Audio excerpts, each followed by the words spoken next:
When people talk about Korean music, the conversation is usually dominated by K-pop. But before Korean music became such a global phenomenon, artists in the country's indie scene were creating some of the most personal albums. One of the best examples is Nine Moods, an album created by the band Nastyona in 2007. Nine Mood is an intimate album. It is instrumentally powerful and painfully vulnerable. And that is exactly what makes it so amazing. Listening to it feels less like listening to an album and more like reading someone's diary. With 13 songs, Nastyona explores themes of loneliness, memory, faith, grief, and the search for peace. The album's title gives the complete spectrum of human experiences and all the emotional states: joy, love, shock, sadness, fear, disgust, curiosity, and guilt. However, by the end of the album, those moods begin to feel interconnected. Every song seems to ask the same question: how do we continue living when loneliness feels unavoidable? To answer that question, Nastyona combines folk instrumentation, poetic lyrics, and spiritual imagery into one of the most emotionally resonant albums in indie music.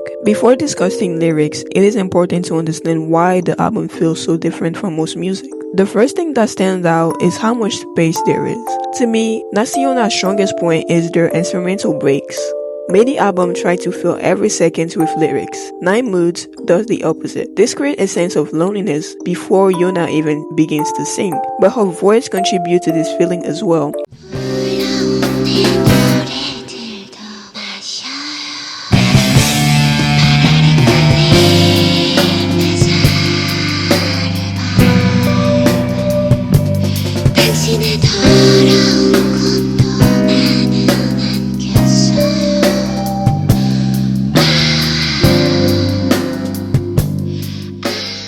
In most songs, she sings almost like someone speaking to themselves, making her performance fragile and every word personal, because they are. She is sharing her experience, spitting her anger, pouring her sadness, and throwing her frustration, and we, as an audience, can only listen and be mesmerized by the vulnerability. The result is music that isolates you to make you reflect, and it creates a sensation of sitting alone with your thoughts late at night. This atmosphere is, to me, the very foundation of this album.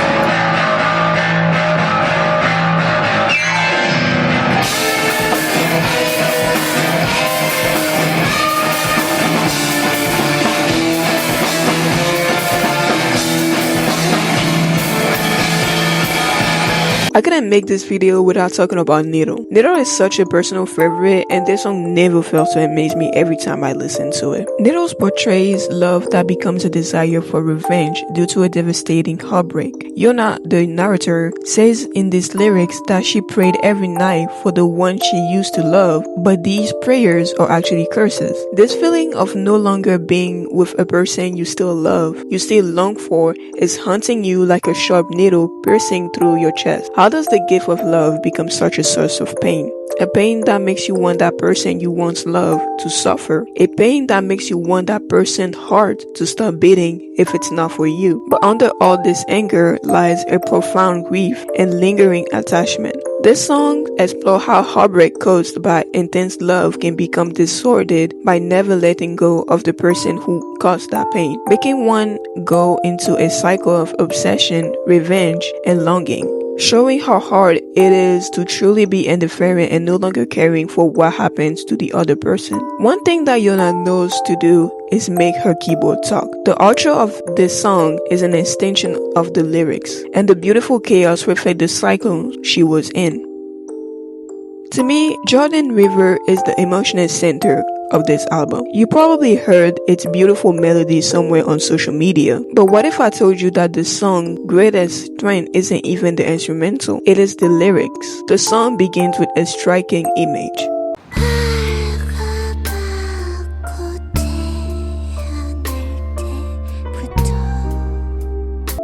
Naked since the day I was born. Immediately, Yona takes away everything that defines a person socially. There is no achievement, no relationship, or identities here. There is only a human being entering the world alone. She then reflects on fate itself, suggesting that loneliness may have been written into her life from the very beginning. This idea appeared throughout 9 moons. I don't feel like loneliness is presented as something caused by a specific event. Instead, it often feels like a fundamental part of existence. The title Jordan River adds another layer of significance.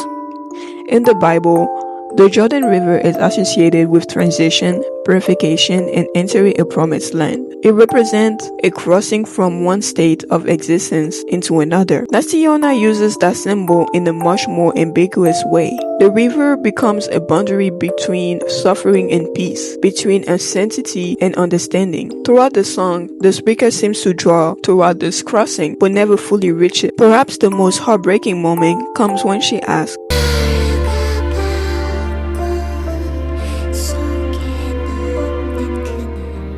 "Will I no longer need to cry?" What makes this line so powerful is that there is no answer. The song never promised salvation or a guarantee for happiness. It leaves the listener suspended between hope and despair.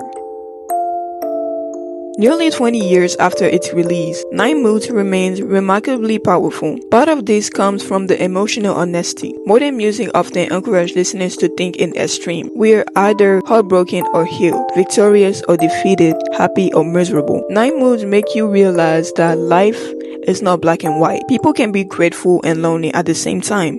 People can be hopeful and afraid. People can be comforted but still grieving. Nastyona embraces this contradiction rather than trying to solve them. As a result, the album feels timeless. Its theme is rooted in universal experience rather than cultural trends. Even listeners who knows nothing about Korean music can recognize themselves in these songs. Anybody can. The album's greatest achievement is that it transformed this uncertainty into something beautiful. By the time 9 Moods ends, loneliness no longer feels like a curse.